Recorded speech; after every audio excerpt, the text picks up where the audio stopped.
Ketua Gugus Tugas Percepatan Penanganan COVID-19 menyatakan dari 3 spesimen ODP yang dikirim ke Laboratorium Kesehatan di Jakarta, 1 diantaranya terkonfirmasi positif. Menyikapi hal itu, tim Gugus Tugas Percepatan Penanganan COVID-19 di Maluku langsung melakukan pelacakan riwayat aktivitas pasien yang terkonfirmasi positif COVID-19 di Ambon. Dalam keterangan persnya, Ketua Gugus Tugas Percepatan Penanganan COVID-19 Provinsi Maluku, Kasrul Selang, mengatakan Maluku terdapat 1 kasus COVID-19. Kasus itu diketahui dari hasil 3 spesimen yang dikirim ke Laboratorium Kesehatan di Jakarta, 1 diantaranya positif COVID-19. Atas temuan kasus itu, pemerintah Provinsi Maluku menyatakan makin memperketat pintu masuk seperti bandara dan pelabuhan.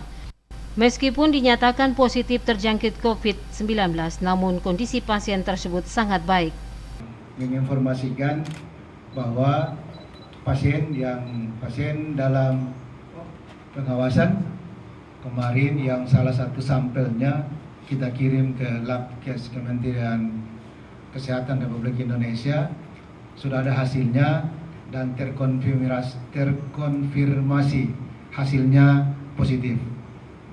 Ini tentunya memberikan kepada kita semua hal-hal yang kita akan laksanakan pasca terkonfirmasi ini.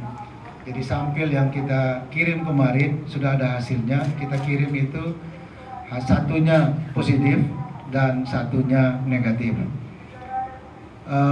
Tentunya ini menimbulkan berbagai macam dampak kepada kita semua.